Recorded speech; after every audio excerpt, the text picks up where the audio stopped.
Hello and welcome to Sean White's Solar and Energy Storage Podcast. Today, we have a very special treat. We have Tony Diaz, and he is an expert roofer and electrician, been doing solar since before they invented the sun. And we also have another special guest who was on the podcast on May 19th. And of course, that is Johan Alfsen. We're going to talk a bit about roofing. Johan's going to be here for about half of the part of this podcast. And then we're going to get into it with Tony a little bit deeper, but just a little brief introduction to Tony. And we're going to get into that a little bit later after Johan has to leave. He's had a roofing and solar company for 28 years. He's got 37 years of roofing experience, and we're going to get into all that. And one of the things that we all have in common is Quickmount PV. So Stuart Wentworth was the first person that I really worked with in the solar industry. He founded Quickmount PV, and I believe the same with Johan. And then Tony was a model for Quickmount PV. When I'd go onto their website, you'd always see Tony's face. So he's like very good looking guy. And we're going to hear more from Tony. He's also got a website called noutilitybill.com. And I'm wondering why they haven't put a hit out on him yet for that, with all the politics going on. So, hey, dudes, welcome to the show. Thanks for having us, Sean. Appreciate it. Yeah, thanks. Yeah. So what I thought we could do early on while Johan is here is just to get into a little bit of what's going on. And so Tony's been at roofing for a long time, and he's kind of an expert at roofing, and we ask him for advice and stuff like that, but there's new stuff going on. And so one of the things that happened was in the early solar industry, people were doing what Johan has the patent for saying Goop in a prayer. So he invented that saying. Oh, congratulations. And everybody copied him. So if you ever hear anybody say Goop in a prayer, they stole that from Johan, and you owe him $100 for each time you say that. Right, Johan? I didn't actually get it patented or trademarked, but I'll just take the credit here on your podcast. And what about all the applications? Because we're still seeing Goop in a prayer right now. Oh, yeah, totally. For sure. They owe you royalties, brother. Yeah, I mean, that literally came out of a presentation I gave, I think in 2007 or 8 when I was working for Quickmount. And I do want to give Claudia Wentworth credit too. Claudia and Stuart were the owners of Quickmount. I worked for them as a solar installer. Tony was kind of my mentor back then when I was a young punk in my 20s, just learning about roofing. And I've been on construction sites and did construction and did solar for the Wentworths. And then they started Quickmount. I thought it was brilliant. Like you said, Tony was the poster guy for us. I probably took those pictures that were on the website of Tony. And he was the one we were catering to where he's doing best practices. And the Goop in a prayer thing was me showing pictures of really crappy installs that installers have been doing and why we are, quote unquote, respecting the roof. And Tony had our back on that. And he was the example of what installers should be doing and they're not doing. And Tony's right that you still see some shoddy installs out there. There's products to solve that. Quickmount was the original one that solved the problem. But now we've kind of gone into this weird phase of, we went from Goop in a prayer to metal flashings like roofers would do. And now people are getting so lazy or they just want it quick, fast. They just want to be so fast and so cheap. Like that's the part that's not fun for me, that everybody wants to be the cheapest, fastest. Yes, we want to be fast, but we want to be quality. So now you're seeing products come out where, not to name names like Unirac, but they had a mount and some had followed them where they put a mount with a cavity and they shot the goop in a cavity. And I believe, I could be wrong, there's litigation issues going on right now. I'm pretty sure it's a little hush hush, but that is like a fancy Goop in a prayer. It's Goop in a prayer and a cover. And the company I work for now, K2, wanted to do that because we have to compete with all these cheap mounts, right? And I said, no. We cannot do that. I'll leave the company if you're going to do that. I can't do that. So long story short, I looked into things like roof tech. And Tony, you may not be into it. Maybe you are, but roof tech and the guys over there have been trying to push it for a long time. I will say they had the most research and they had a track record of doing Butyl in Japan on comp shingle roofs for like like 30 years. So we took that, we worked with them, we looked at their testing, and then we actually tested beyond that. And then I actually did become a believer in that system, because metal flashing is great, but you got to understand, guys are just hacking the roof and they're trying to retrofit a flashing into a shingle roof. You know as well as I do, Tony, that the steel strip on the back of those are getting more and more aggressive. And if you're in Arizona or Vegas, that stuff is glued down. And when you pry the shingle up to retrofit a metal flashing in, you can tear it up. So I can see the argument of a Butyl flashing going on top, you know? Yeah, I mean, my response to that is that you end up tearing it up when you're trying to go to. Yep. Because we actually separate shingles all the time. And yeah, manufacturers are getting more aggressive with the adhesive because the shingles are getting thinner is what's happening. And so what they're trying to go ahead and they're trying to prevent is the effects of Bernoulli effect, where the air is going ahead and it's going up and over the roof and it accelerates speed. So if you have 25-mile-an-hour winds, and with the Bernoulli effect, it goes up and over the roof, then it can actually go ahead and increase wind speed by 2.5 times. So trying to go ahead and offset from making the shingles thinner, which is less weight, to make it more aggressive adhesive, but that adhesive can be separated. We do that all the time. Preferably, you can do it. Some of the adhesives, you have to mess around with it. You know, you see a certain shingle and you know that, okay, it's a lot better to do it when it's warm. Some shingles, it's better to do it when it's cold because the adhesive is easier to fracture apart. My experience with, and everybody has their own experience, but I can say this, I never really realized this until today. I was talking to a customer today. And so she's got an orphan system. It was one of the really big integrators that was out there that went belly up. And they installed a solar system to her existing roof. And now she's got leaks in the living room. And so she contracted for us to actually take off the solar, replace the roof, and put the solar back again. Well, when I was on the phone with her today, she was actually asking me some questions about the mounting. And I told her exactly what we're going to use. It's going to be a flashing product. And I came to the realization when I talked to her, I said, we've never had a leak yet. I've been doing solar since 2001, and we've never had a leak from a mount. And so this newer stuff that's coming out, maybe it's the cat's meow, but you know what? I mean, what I've been doing for all these years has been working, and I'm just going to keep on instead of taking a chance and doing something else. But what we do know, though, is that you look at probably the largest use of butyl ever is with DirecTV, the dish company. You know, they'd use the butyl and then they'd go ahead and they'd bolt down their dishes. The thing is, though, is that when we tear off those roofs and we get rid of those dishes, most customers actually got rid of the service and the dish is just up there, so we take it off and throw it away. And so what we do know is that as we're tearing off the roof, I mean, it's like 85%. You got dry rot underneath that butyl where the shingles are, where the penetrations were. But the reason why people don't really hear about it is because DirecTV was actually really good, that they knew that if they had to install it on the roof, they'd do it on the eave. Yeah. Dry rot ends up being concentrated on the eave, and it's not necessarily leaking into the house. So not very many of the average consumers or contractors have actually heard much about it because there hasn't been property damage other than replacing a rafter tail or some overhang board on the eave.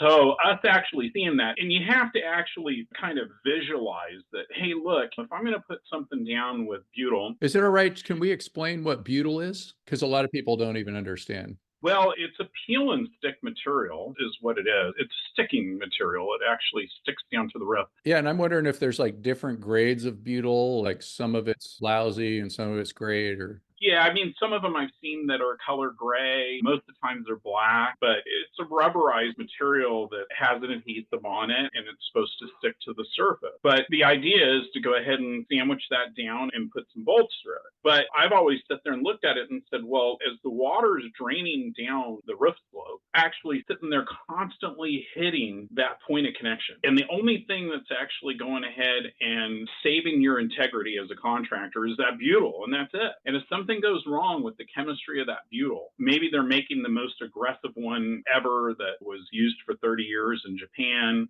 but there are manufacturing issues from time to time. But if that butyl actually goes ahead and deteriorates, then the water's coming in because it's directly fastened right in the plane of water drainage on it. Yeah, so it's like this black rubber type of stuff, and they're putting them on the bottom of the attachment and then bolting down on top of that. Yeah, I mean, if you want to get nerdy about it, it's a synthetic rubber, like a copolymer. You can get all kinds of chemistry words in there, but basically, it's a synthetic rubber and it's malleable in most cases. You can have some other versions of it, but the one that they're using these days is malleable. So the idea is you're putting a mount down and you're driving through the butyl. Usually, you're doing self-tapping screws, and the butyl gets sucked into there. And it's almost like if I could have every solar installer be as good as Tony and his crew, I wish it. But the fact is as a manufacturer, I have to work with the how do I put this in the right terms? Dumbest installer out there. That's a good term. And, the newest guy, it's just, we have to move at the slowest moving installer who's doing it the worst, and got to make it dummy proof, really. So putting in a metal flashing is definitely the best. And I will give Snap Interact credit because I always liked their original mount that is actually doesn't exist anymore. That was a plate with a bolt coming through. It was a plate you put down and then you slip a flashing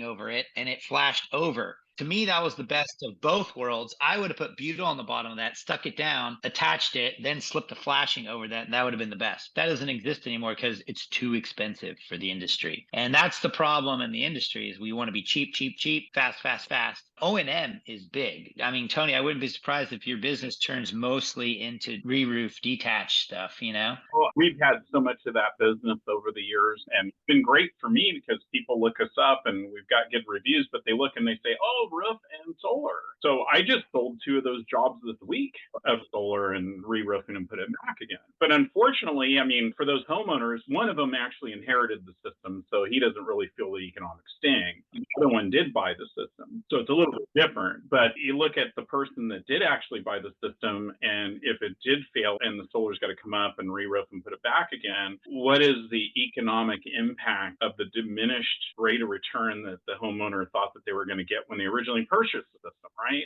So back many years ago, NABCEP actually commissioned me to do a custom class. I think you probably remember about that, Johan. That first one that I did was standing room only. Remember that?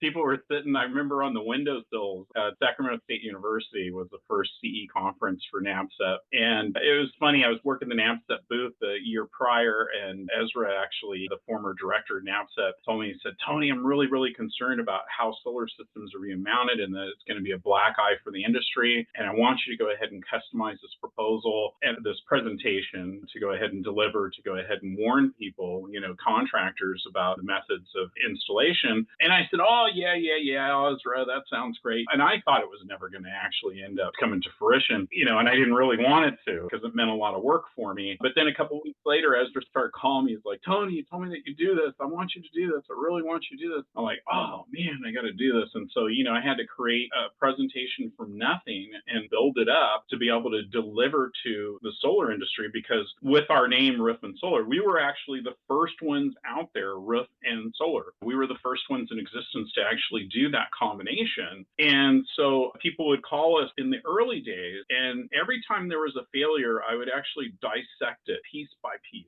is what I'd end up doing, and actually taking pictures and showing exactly where the failure points were. Do you remember seeing all that, Johan? Yeah, I was going to say, I remember the raindrop ninjas. Oh, yeah. Where you said rain is like little ninjas that try to get into a weak point, Yeah, the raindrop animation. Yeah, that was great. And I had guys after the NABCEP conference. I remember it started at Sacramento State University, and then it went to Albany, New York. And I never forget at the New York one, there was a couple integrators that came up to me and with their hats in their hand, and they said, oh my God, I created myself so much liability by doing this. The problem is that GAF is the largest roofing manufacturer in the country, and the average, with all their numbers, they're so sophisticated. The largest privately held corporation in the United States. And so they have the data. They actually show that the average problem on a newly installed roof is 8 years after the installation. Well, I argue that the same thing is true with solar. And just for 1 minute of actually stepping back to the butyl again,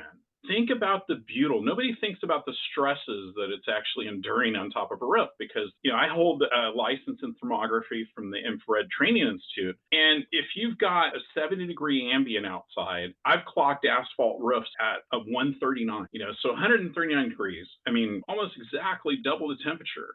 And so that's Fahrenheit? Yeah, that's Fahrenheit. So 70-degree ambient outside and 139 on the roof. I mean, the asphalt shingles are a heat absorbing material. And by the time you get to 100 degrees outside, I bet you're at least about 170 degrees Fahrenheit by the time you're at 100. Because I know that once you get to about 100, when you're walking on the roof, it actually imprints the tread on your shoes into the roof. And if you actually roll your ankle on the roof, it'll take off the granule. So you've got this liquefaction of the granule at those high temperatures. How does the butyl actually continue to go ahead and stick to that liquefaction, to those oils that actually start separating at those high temperatures? And that's what I think is the primary problem with butyl. The interesting thing is that industries evolve. And as the solar industry evolved, like Johan was saying, is that we went from Goop and a prayer to flashing. But I'll go back to that for a minute, though. Because of our roofing side of the business, we never did Goop on a prayer. We always flashed. Yeah. So are you saying you don't believe in prayer? No, I definitely believe in prayer. Absolutely. Actually, a prayer paid off for me yesterday.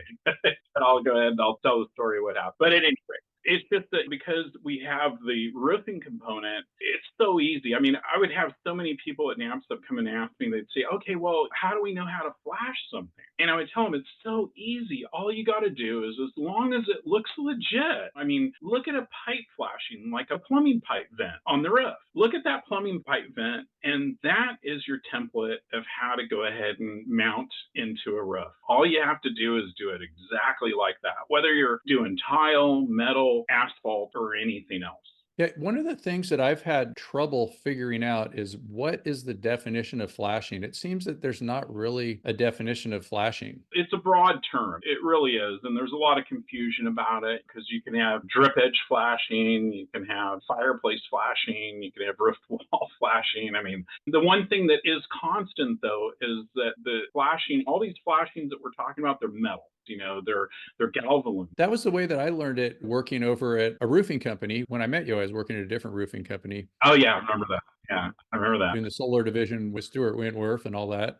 But yeah, for them, the way they taught me was like flashing was overlapping stuff when it comes to solar. And now there's the companies that are doing the other ways. They're saying it's flashing with the butyl. And so does that fit your definition? I know, not mine. I mean, my definition being in the trade is flashing has to do with some kind of metal, a flat metal piece that is actually more weather resistant than shingles or underlayment or general roofing materials.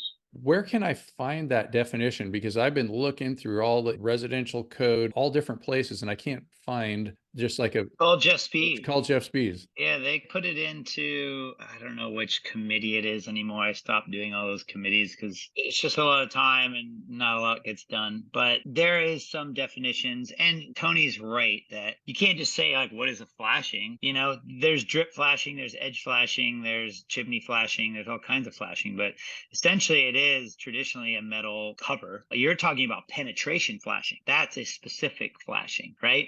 And Tony nailed it, that you can see why Tony was my mentor this whole time, because I did same presentations. The presentation he did for NABCEP are the presentations I kind of did my own version. You can call that the Respect the Roof era, I guess you can say. But I was doing those presentations, and I still get calls today of the same thing Tony's talking about. People say, what do I do on this roof? And if it's an uncommon roof, and I actually made a video of this, it seems like common knowledge, but a lot of people just need some guidance. But if you get an uncommon roof and you're not familiar with it, number one, find out who the manufacturer is. Number two, grab the manual and see how they do pipe flashings, and then just try to do that as best you can in a retrofit situation. And that was the essence of my whole customer service. And on all the years I've been doing solar, now we have mounts that we're making for comp shingle, tile, metal to mimic all that. The tricky part is doing it as good as a roofer would do when they're building the roof as a retrofit. And that's the tricky part. That 8-year mark that Tony is talking about, that GAF says that you start to see problems arise in roofing. You're right. You're going to start seeing that in solar too. Like, I had so many guys come up to me early on and say, I've been doing L feet on with Sikaflex, which is actually not compatible with comp shingle roofs, which is hilarious. And they'd say, I've been doing L feet to the roof with Sikaflex for 10 years. And I'm like, okay, well, you better call those homes and see how they're doing, because give it like 8-10 years, and that's about the sweet spot out when you're going to start seeing issues, and they do happen. Close your business before it gets to 2 more years down the line, because the leaks are coming.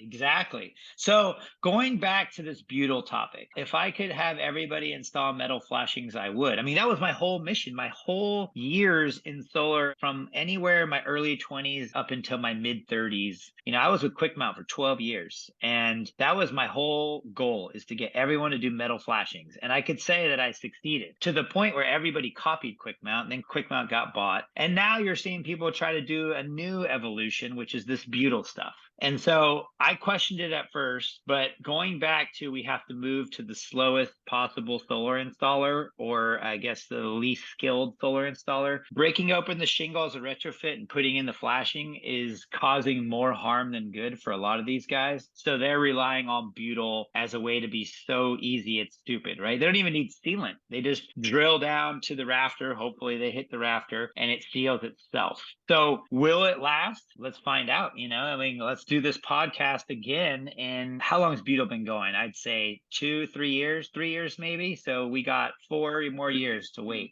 And I'm not completely angry about butyl application, because I end up being the benefactor of actually being able to. Honestly, that's what ends up happening. But you haven't seen butyl jobs leak yet, though, right? Granted, it's only been 3 years. Yeah, I have actually seen it already. The little flat disc. I won't mention the manufacturer's name, but the little flat disc. But that's not butyl. That's like a dry EPDM pad. Oh, is that what that is? Yeah. Oh, yeah. I never used it, so I just assumed that it was beautiful. But I've seen those leak. I have seen those leak. I have seen the one that you were talking about, installing it and then putting the caulking inside. Yeah, we got a job coming up to actually take off the solar and re-roof it and put it back with. I want to come to that. When are you doing that? Totally, dude. I'll get you over there. We'll do some fun dissecting photos. Yeah, let's do that. They're always great, Absolutely. We interrupt you for a very important announcement. Sean White's Solar and Energy Storage Podcast has been brought to you by Sean White's Solar and Energy Storage Podcast. That's right, Sean White is sponsoring his own podcast, and he wants to remind you to go check out some of his classes. You can go to SolarSean, that's Solar, SEAN.com, and then click on the links to check out his classes. You can check out his heat spring classes, and you can also hire him to teach classes for you, like at your company, something like that. Now back to the show. Yeah, and perhaps there's another way of looking at it too. Like if the roof has 10 years or less left on it, then maybe it's okay not to use metal flashing and overlap things. And then if it has more than 10 years left on it, it would become more important to make a more timeless flashing. Well, here's the really big question here, is that a lot of these roofing manufacturers like GF, they have what's called a Golden Pledge warranty. And with certainty, they've got the 5-star warranty. Owens Corning, they have an equivalent. I can't recall what they call their warranty. I've never done it before. But they're these engineered installations that you end up doing, and then the manufacturer goes ahead and takes on the warranty on behalf of everybody. They warrant the materials, they warrant the work from the contractor. And so I know that GAF, I'm not too sure about certainty, you have to look into it, but GAF, they specifically call out that you can only use flashing on their installation on a Golden Pledge. I actually spec'd it in 2010. They hired me as a consultant to spec what constituted a reasonable flashing to install with the Golden Pledge warranty. And so we've been seeing roofs where the solar contractor's in such a hurry to go ahead and get the thing built that they go ahead and they put these mounts on there that do not have flashing, and it's actually voiding the warranty on these roof systems from these large manufacturers. And you really have to go ahead and research what kind of installation it is, what's the warranties, and that way you're not liable later on down the line for actually voiding that warranty by just going ahead and installing whatever you want to on top of the roof. Yesterday, I was actually at a seminar with GAF, since they're on the topic. I went to a seminar yesterday. It was at Cache Creek, and there was a presenter that was actually presenting about insurance damage. And one of his slides was actually a direct dish up on top of the roof and the damage underneath it. So he had a picture of the dish and then the dish removed and the dry rot on the deck underneath it. And he specifically said, ladies and gentlemen, this is what's coming in the solar industry. So people in the roofing industry and everybody, all the roofers in the audience were laughing. And they started calling out, well, what about all the pilot holes that they drilled trying to go ahead and find the rafters? And then they just slide some flashing in between the shingles to go ahead and patch that up, or didn't even caulk the holes at all because they forgot because they were in such a big hurry. So I think as time goes on, it's funny, I was trying to mention earlier about evolution. And so our industry evolved from Goop and a prayer to this education. And it was so valuable of what Quickmount did. It was very unique. They were actually educating to drive the justification of paying a little bit more for their product to educate the solar public. And unfortunately, when Quickmount went ahead and got bought out, the new parent company didn't see the value in doing that, and they're going in a different direction. And so over time, you end up getting this turnover of people in the industry. And so the average installer that's working on the roof right now was not working on the roof 10 years ago. And so if you don't even have 5 years in the industry, or even 10, how would you actually see the trial and errors that I have in my 37-year career in the roofing industry? So just like the pitch pocket, those chem curbs, I'm trying not to call out any product in particular, but those little pitch pockets with the caulking, those are actually present in the roofing industry 30 years ago, and they failed in the industry. And roofers that have been around for that long know that those things don't work. Incidentally, we had a job that we had to go ahead and fix just a couple months ago that were actually all those. We had to go ahead and take off the array, take those all out. It was a single ply roof, so we had to go ahead and weld in all the boots and everything, which is more solid. I mean, there's no guesswork. I mean, that's going to work. Can we explain what a pitch pocket is? It's like you build up like a wall around something and it's a curb, and then you actually go ahead and historically in the roofing industry, what we do is usually that curb would be like a metal box, and then you'd fill it with tar. So you'd have a post coming out, and then you'd fill it with tar, and we call it a pitch pocket because then the fastening point was buried underneath is how it was. Well, the modern day pitch pocket right now, it's just little plastic curbs that are attached together, and then they fill it up with caulking is what they end up doing.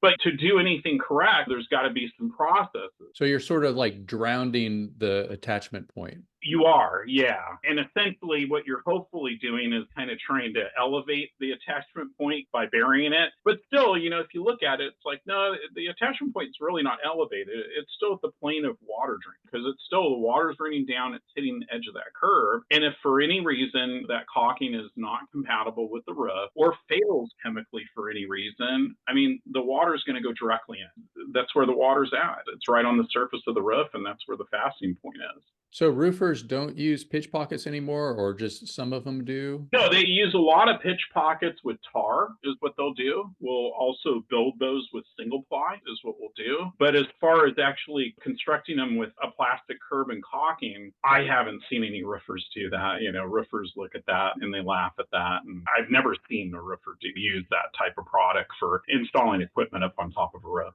But over time, just with the revolving door of business owners, I mean, in the solar industry, not to harp, but I remember way back in the day, it was like just bewildered me of how many roofing contractors went out of business. In fact, when I used to go out and talk to a customer and they would actually go ahead and question how long we've been in business or how good of a job that we would do, I'd bring an old phone book with me and that was 2 years old. And I would open it up to the roofing section. I'd give it to the customer and say, okay, if you have some time, call these numbers and see who's still in business. And 2 years later, it was like 80% of them were out of business. And it always bewildered me. But with solar, it was like so much more. I mean, I've seen so many solar companies go out of business over time. And so when that happens, there's this revolving door of knowledge from the contractors that are able to go ahead and pass down knowledge to the installers up on the roof. And so that's why we have this evolution that we went from flashing, doing it the right way, going backwards, going back to trying to rely on something that's down and cheap and dirty. And that's doing this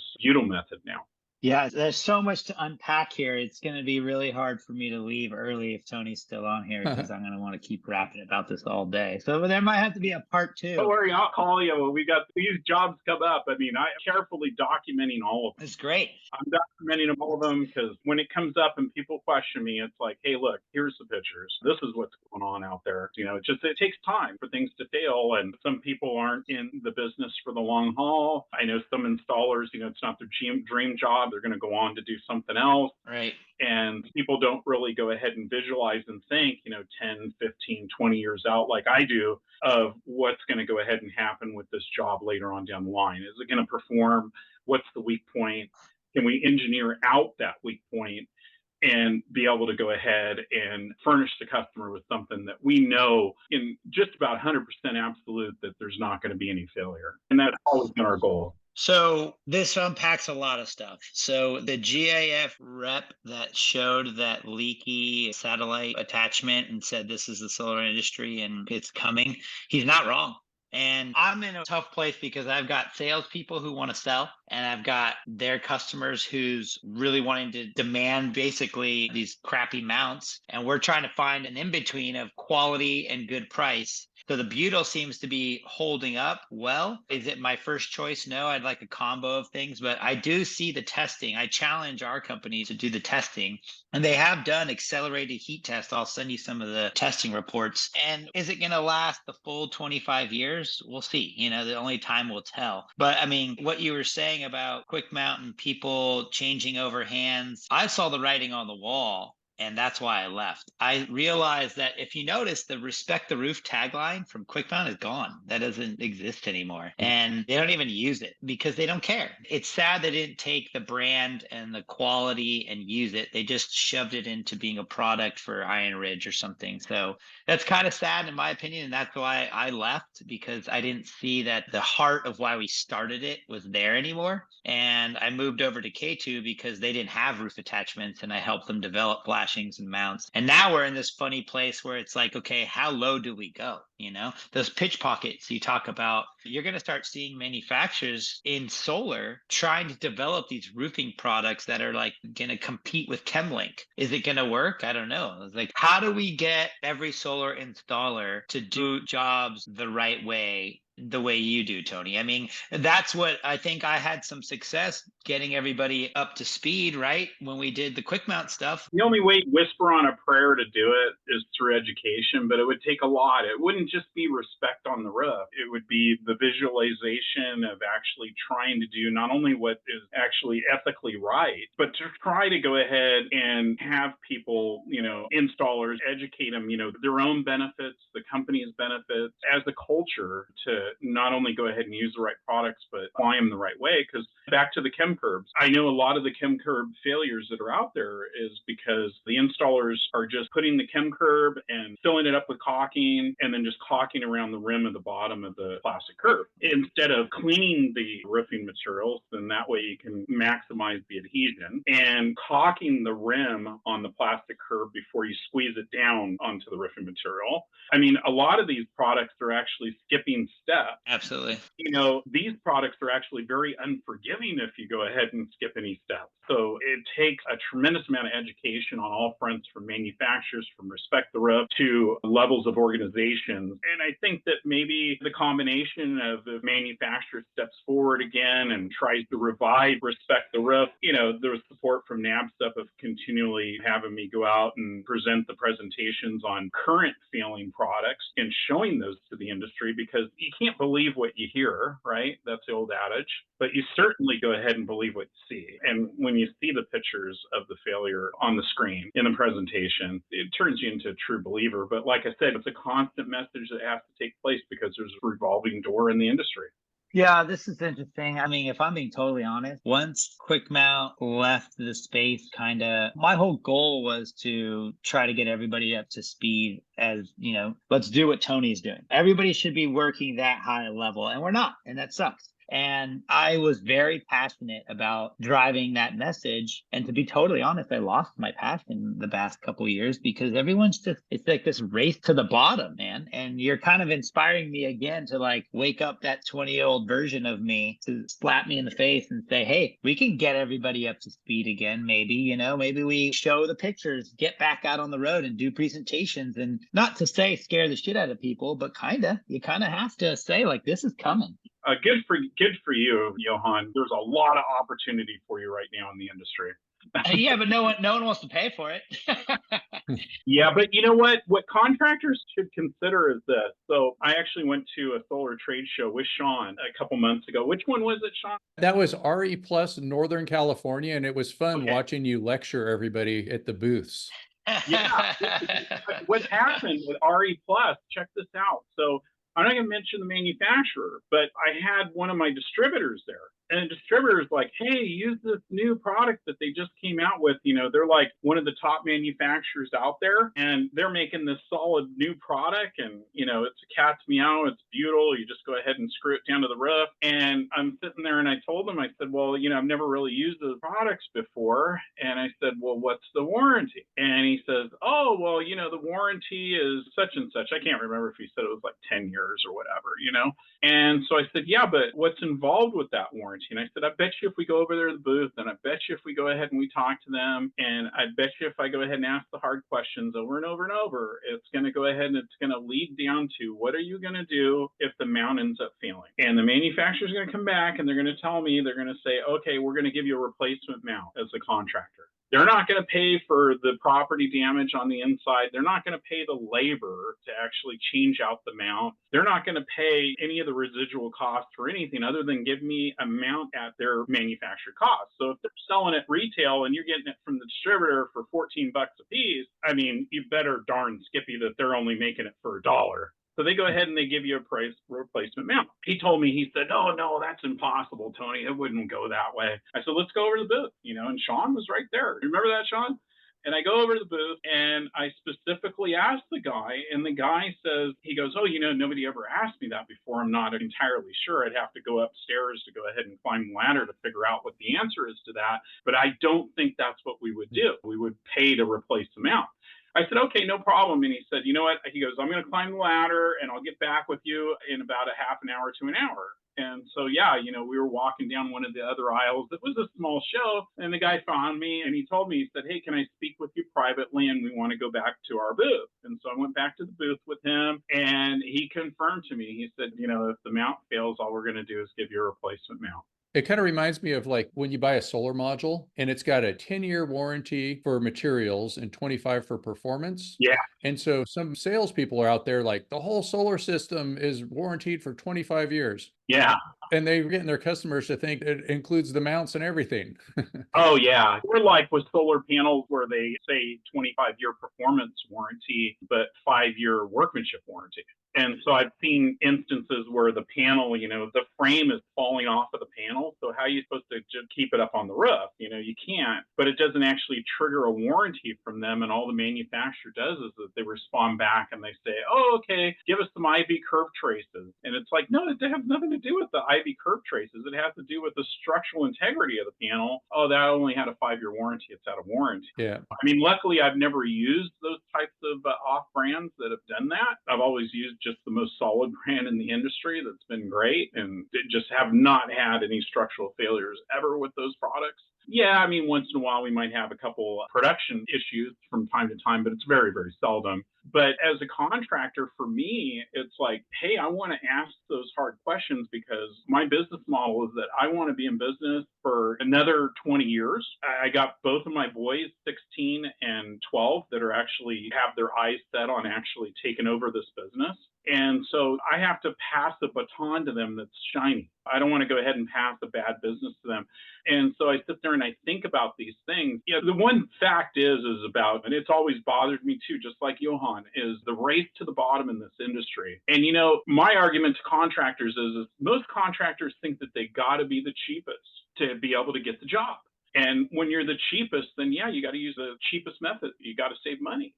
But I question, why have I been in business and prospered for 28 years, doing things at the highest level and charging for it? And I've been to contracting classes before, you know, specifically with GAF, where they sit there and they talk about, they say, why be the cheapest anyways? Let's say you got to be the cheapest roofer, because it's universal with any type of construction trade, whether it's solar or plumbing or what else. But let's say you want to be the cheapest roofer. That's where you want to be in the industry. And you've got to do 200 roofs a year. You got to sell 200 roofs a year. You've got to go ahead and support the infrastructure of office staff to be able to go ahead and handle doing 200 roofs a year. Why not just increase your prices by 25%? You're not going to get 200 jobs. You're probably going to only get 125 jobs. But if you actually work the math work, you end up realizing that you're actually making more money. And not only are you making more money if you charge more and be the highest in the industry and do the best work, but charge for it, but you end up with less stress and you've got more of a buffer just in case something goes wrong with that job. Like, let's say you miss something where you're just like, oh man, the salesman told the homeowner that they're going to put the conduit in the attic and it's like super hard. There's no space. It can be done, but it's going to take them 3 days. I mean, if you got some meat on the bones there, then you can still go through and actually save face and get that done and still at least break even, but not lose money. And so I think the problem of it is just the typical contractor culture that there's not enough education on the business side with contractors, techniques of actually going ahead and toying with the numbers and selling your price and building your value. Because like for us, I mean, we don't get every single job out there, but I get the jobs for customers that want quality. Those are the jobs I walk in there, and most of those customers don't even want to get a price from anybody else. Yeah, so just for me referring to people, I was referring to some people and the customer would come back and get mad at me. So actually, I'm just referring to Tony now these days. But Yeah. So it's funny you bring that up, Tony, that the sales training, that's something that people don't do. And when I was doing early quick mount stuff, I remember our mounts used to be $26 a pop. Yeah. And now you're getting mounts that are like $4. It's insane, right? And I mean, back then, $26 was only the cheapest mount was more like 15. But now, things have changed. But back then I used to sell them on this more expensive product. And I said, yeah, this is more expensive, but you're going to get the job done faster. You're going to get it done right. And you can sell on this. Show them like what installer is talking about roof penetration. None of them.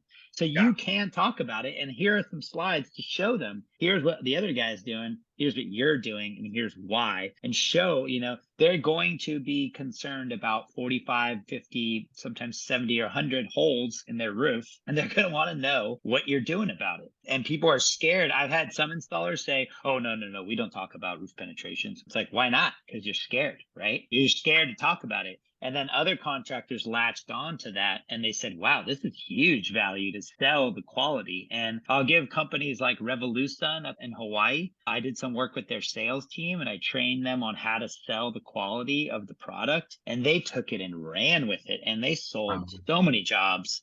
And they're still going, actually. One of the owners bought the company and took it in his direction. And they're all about really robust, really high quality, and they're still selling high quality systems. So those are the kind of guys that I like to work with. But unfortunately, there's always going to be the cheapskate who's going to underbid. But I always say this to somebody is if you're a homeowner, let's just say you're buying a solar system and you get a bid, just like you get work done on your car, major work on your car, you blow an engine or something, you're going to get a bid. You're going to check out a couple shops, shop around. And if you get a solar system on your house, you're going to go and say, okay, I got a bid from this guy, this guy, this guy. And if I got bid 1, 2, and 3, and bid number 1 guy says, we could do this job tomorrow. No problem. Let's go. Sign the paper here. And then I got bid number 2 that says, I don't know, you have some roof damage. We need to fix the roof. I'm sorry to be the bearer of bad news, but we want to fix the roof so it's a good platform for solar. And then we'll do the solar and it's going to add a little bit of cost. Maybe we can work it out with the rebate system. Who knows?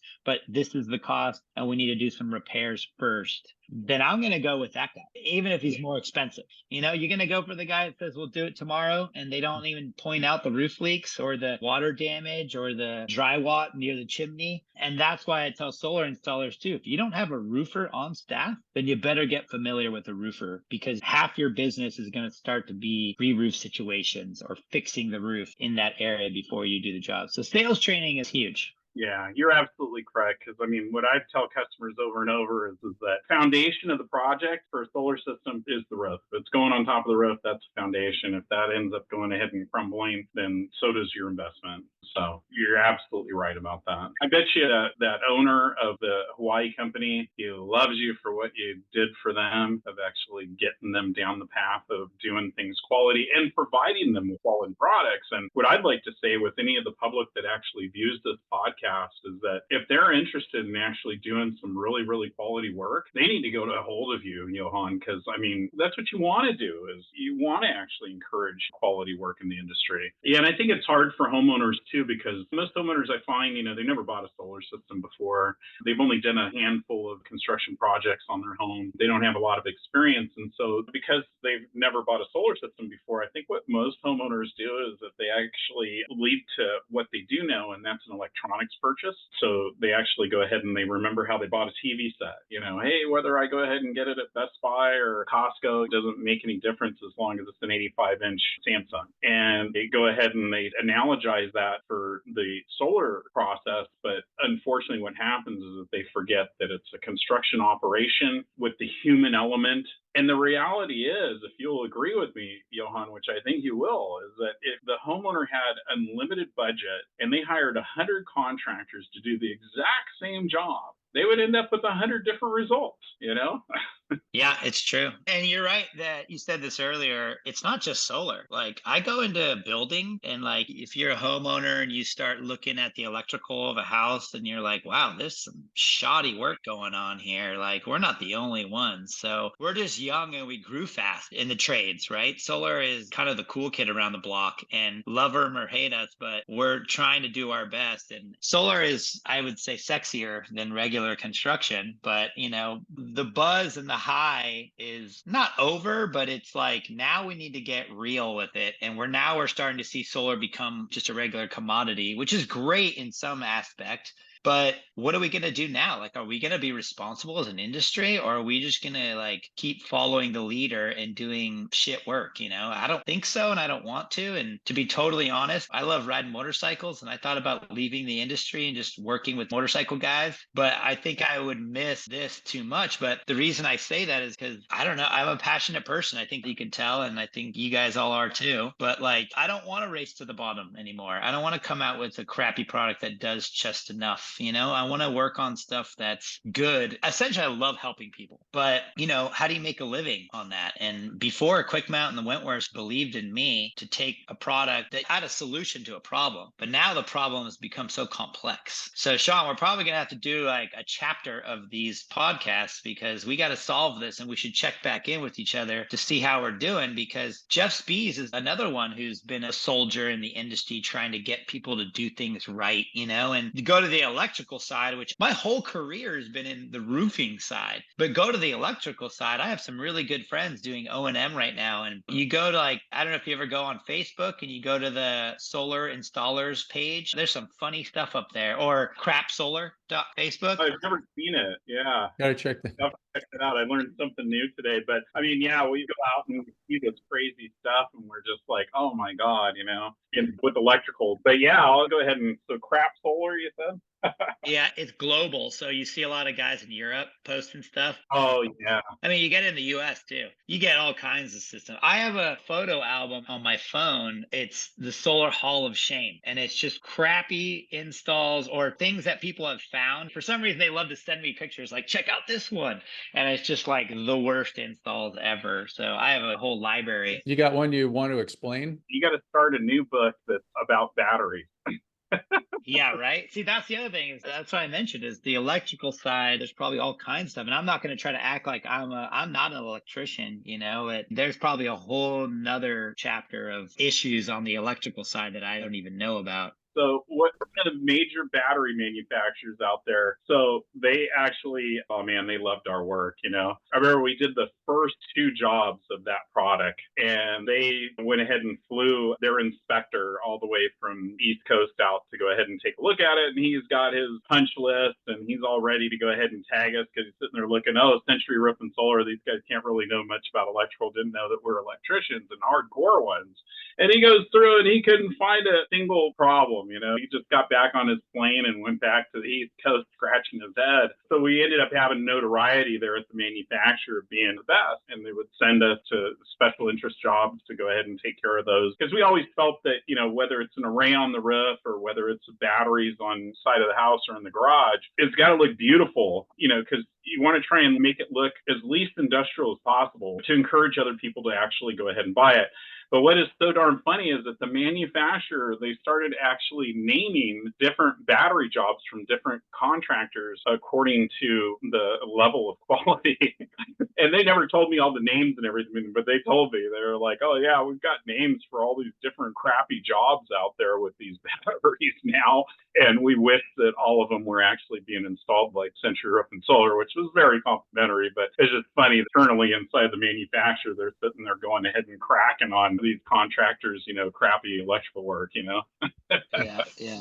I'd love to talk about this all day. I mean, Sean, I don't know where you post your channel, but we should push this out. People need to hear this stuff. I'm sure they want to jump into conversation too, because this is a big topic. We should be doing these talks at NABCEP. I'm on the NABCEP committee for the technical sessions. And Tony, don't be surprised if I call you up and try to get you out there and we just make a whole panel session out of this, because this is solar gold, if you ask me. This is good information. Yeah. No. I mean, how forward thinking was Ezra, to actually have the vision back in 2016 to go ahead and get this started. Totally. 2016 might have been 2014, but they sent me 4 years in a row at that time. Albany, New York, back to Denver, Colorado, and then San Diego. Yep. I've been to every NABCEP conference. I told Sean from NABCEP, I told him, I don't think he realized, I've been to every single NABCEP conference, because that's my favorite one, because you got all the all-stars there, right? I think they should incorporate some of this stuff we're talking about. So to end on my side, I appreciate you guys bringing me on and talking about this, because it's kind of relighting the Chilean flame inside of me. I got that passion that just gets lit. It's high value you bring to the table, Johan. I love it. You guys are relighting that for me, and I appreciate it, because I have to have that in my life. And one of the things, rather than bitching about it, let's do something about it. So I think we can do it within one NABCEP tests and exams need to get more strict on this stuff. Maybe they could have a NABCEP roofing certification too. Well, maybe they should. I always appreciated RISE. Remember the NRCA came out with RISE? It just kind of died. It's so sad. But yeah, I was on that committee, I think, with you, and it just died. What was that? RISE, Roofing and Solar Education or something like that? Roof Integrated Solar Energy, I think it was. And the NRCA is the National Roofers Contractors Association that started it. Yeah, it was a nonprofit, and I was on that technical committee with a couple guys, and it just kind of fizzled out. And they couldn't get the funding. So like I say, this is all great stuff, and I'd love to do consulting for people or help people with products, but are people going to pay for it? That's why I've always worked for companies, because some companies do want to pay for it. But, where are we going to make the most impact? And I think NABCEP is a good start at their conference when you have these conversations. And then in these exams, we need to start getting into that. And the other part that we haven't even unpacked is teaching the guys who are going to get into this from the beginning. I'm a big, big fan of workforce development. And that's something I really want to get into more, is teach them from the beginning. Here's the right way to do it. Every installer in the country loves to complain about not having enough qualified guys, but nobody wants to do the work to train those people. What a mistake. And bridge the gap, right? And bridge the gap. That's the big part. You got trained people, and then you need to bridge the gap to the people who need the trained people. So that's something I'm still trying to figure out. And, I always thought SCI kind of had that going on a little bit. But when it comes down to it, let's be honest, money rules all. That's the saddest part. If I could just dedicate my life to this, I would. But I also have to, I've always been single, no kids. So my expenses have been cheap. But now I'm starting to think about starting a family. I need to pay the bills, but I don't need to be rich, but I need to be comfortable, and I need to do this work. And I'm an environmental student graduate, that? And the biggest opportunity was nonprofits. And they'd tell you, oh, you can get paid this much money, but your passion, right? Yeah, that you're doing what you love. Fuck that. Sorry. It doesn't pay the bills. Yeah. It's I think teachers need to get paid what they're supposed to be getting paid, and we're the teachers in this industry. And so good for you, Tony, for being successful. I applaud you. And, I don't know if you know that, but you were always my mentor, And oh, thanks, Johan. I appreciate it. Yeah. But before you go, I just wanted to tell you too, Johannes, back to NABCEP real quick, because I have a lot of love for you, man. You're like a brother, and so I appreciate everything. We had some really fun times. But back as it relates to NABCEP is that Ezra had this vision at that time. Now that I think about it, I think it was 2014. And he had been in the industry for such a long time, and he had this vision of actually improving and also identifying that there was a huge problem with the way that installations were going down. And so he got me to make the presentation, and I did it. And then he passed the baton to Richard Lawrence. And Richard really believed in that same vision that Ezra had. He loved it. But unfortunately, when Richard left, the next regime, they forgot all about the importance. They didn't know about that importance. So it's kind of like what we were discussing earlier, that the revolving door, that, information can be lost. And that's what's happened as it relates to NABCEP. And maybe the good of this podcast will come out that we actually go ahead and jumpstart some training going again. And I still do actually maintain the continuing education certification of that class. So I still have that going on, so we can easily go ahead and get it back up and going again. Yeah, let's do it. I'm all for it. I'm also thinking about doing I think you had talked to some of the guys at SCI about doing a class that's kind of like online class to teach newbie installers of here's how to be roof crew, here's how to be boots on the roof if you want. And I'm still thinking about starting up that class. And Heat Spring is a cool avenue that I've been going with. The company I work for now, K2, I did K2 Pro, which actually that was my baby at Quickmount. We had Quickmount Professional or whatever, and we were going to do that, and that died. As soon as it got bought, it died. And so I'm taking it to K2 now and doing K2 Pro, and I have classes on Heat Spring, but I could dive so much deeper into that. And I'll shoot you a line, Tony. And I'm going to be in the Bay Area. I moved down to San Diego for work and for motorcycles year round, but I'm coming back to the Bay to visit some family soon. Let's start this new, let's pick it back up. It's not new. Let's pick it back up. Tell your parents that I said hi too. I will. Yeah. And speaking of Heat Spring too, Johan and I just did some recording yesterday in Oceanside for material that we're going to put in my Heat Spring PV Associate Boot Camp. Yeah. That prepares people for the NABCEP exam. Oh, that's great. Really cool material. Yeah, we could do much more. Yeah, we're going to do a bunch more for all kinds of stuff and get everybody all up to date on the best way to do roofing and how to prevent leaks and all this great stuff too. Another thing too is Johan mentioned a few names. So like one of them was Jeff Spees a couple of times, and he's on the podcast April 28th of 2024 this year recently. I'll crash that one too. Yeah, totally. I'll just be the crasher who just crashes all your podcasts. That's great. No, that's good. But well, actually with Jeff, we talked mostly about the history of the solar industry and his Solar Roots movie. Oh, yeah. So we didn't talk any technical stuff really. No, that's awesome. So he's going to come on again and do some technical stuff. So that'd be great. Oh, that's great. Yeah. Yeah. As you know, he's real heavily in the codes and standards for batteries right now for energy storage. Yeah. And then Ezra, who's the director that Tony was mentioning, he said that he wanted to be on. And so we need to schedule that. And then, of course, Johan, he was on the podcast just recently, May 19th. And then also Richard Lawrence was mentioned too. And he was on May 12th. Nice. Wow. That's awesome. You ought to do one with some more of the women in the industry. My sister's an engineer. She's literally testing and blowing up batteries for standards right now. Oh, wow. Can we do that? That's great. Yeah. Let's get Jennifer on here. Cool, guys. Well, I got to run. I'm actually gearing up for a job in Arizona, but really great talking to you guys. You guys should keep talking, and I'd love to continue this conversation. And Tony, I'll reach out to you and we'll pick it back up. Sounds great, Johan. I look forward to it. You have a fantastic weekend. Yeah, I was just there in Arizona watching the Stones. So say hi to Mick for me. All right, guys. Have a good one. Thanks. Cheers, Johan. Take care. All right. Thanks. Okay, Tony. So it's great having you here on the podcast. Is there anything else that you want to mention or give some website information, people where to find you? Yeah, absolutely. I mean, you can find us on most of the platforms out there. On Facebook, you can find us on Instagram. You can find us on LinkedIn, www.noutilitybill.com, centuryroofandsolar.com. So there's plenty of places to find us. I like helping people too, like Johan mentioned. And if you need some help with something, then give us a call and we'll be able to, we do consulting in the solar industry, roofing industry for years. I even worked the two largest class action litigation cases in the solar industry. One settled for $27 million and the other one for $10 million. And I was the guy on the ground trying to go ahead and figure out what the failure points were on those systems. So a lot of knowledge and willing to go ahead and share some of that knowledge with other contractors and manufacturers out there in the industry. Well, thanks, Tony. Thanks for sharing your knowledge today. And let's do this again. We have a lot more that we could talk about. We could go on for hours.